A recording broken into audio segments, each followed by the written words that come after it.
Hello?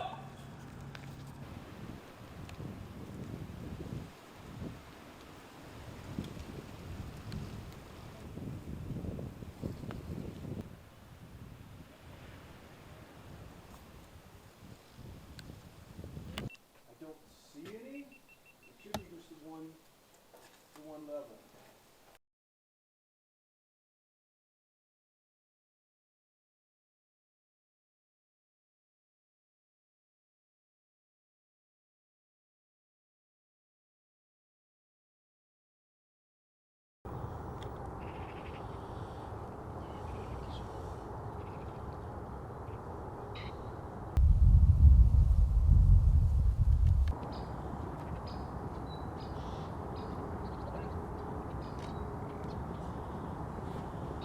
Welcome back to That's great.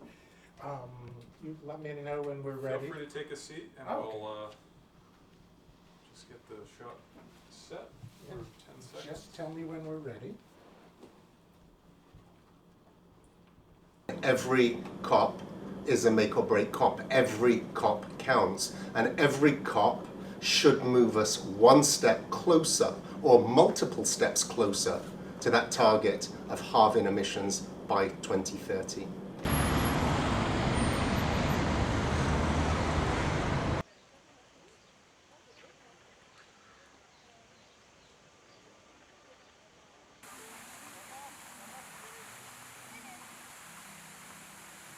I've been going to COP since 2003 and I always have high expectations of them, even though I know that they are difficult places to get business done as we are trying to agree by consensus amongst 190 countries.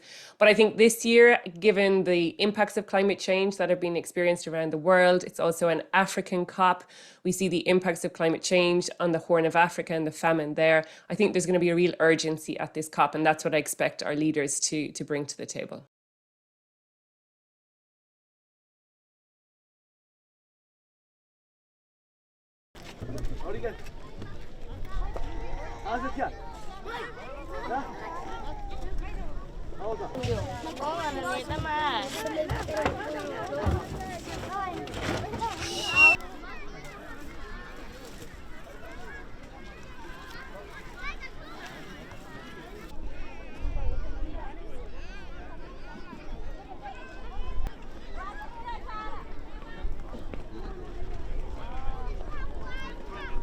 If we don't mitigate, if we don't take the necessary measures to limit temperature rise, we will then have to exert far more effort, invest far more in adaptation, adapting to a warming planet.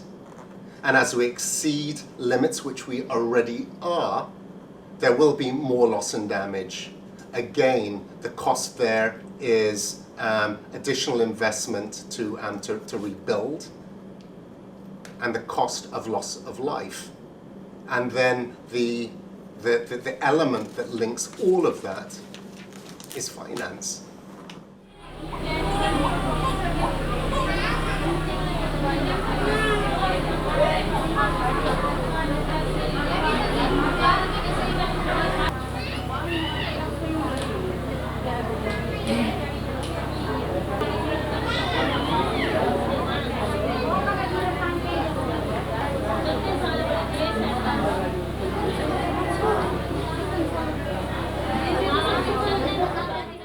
Those that are the most vulnerable, those that are the most affected, it is at the top of the list of priorities because they're the ones who are sustaining the damage. Again, you call Pakistan, a third of the country underwater, billions of dollars in damages, lives lost, millions displaced.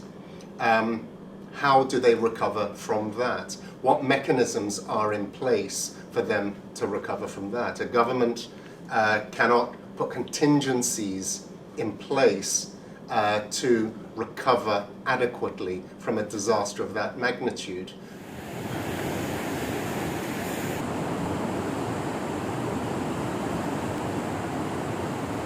So So if developing countries are to continue to invest in the climate action that they need to take in the long term and the short term, they need to see those funds flow from the developed countries who have greater historical responsibility for the causes of climate change.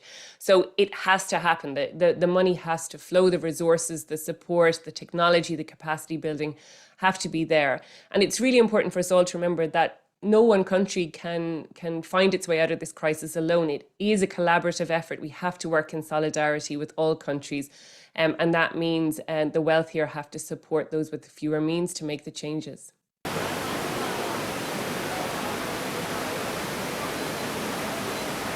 The financial implications of this are significant, but the conversations need to be had and solutions need to be found that satisfy the donors in terms of the support that's required. But that support has to be sufficiently adequate to again meet the needs of those vulnerable nations and bringing those parties together, having constructive dialogue with tangible solutions is where we are.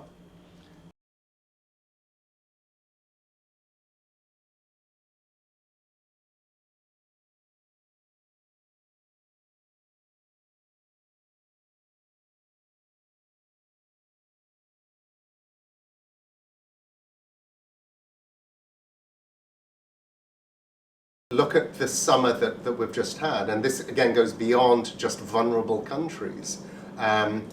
The extreme heat, the fires, the floods, the droughts, whether that's in Europe, whether that's in North America, China. The consequences, the realities of climate change and its impacts are being felt. And adaptation will take you so far. There are elements that adaptation programs can help address. But because of where we are on that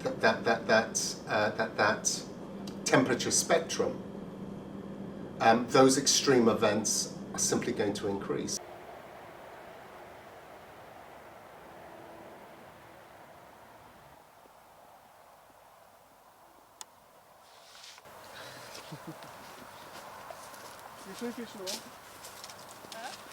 We really have to take this emergency seriously and act like it's an emergency.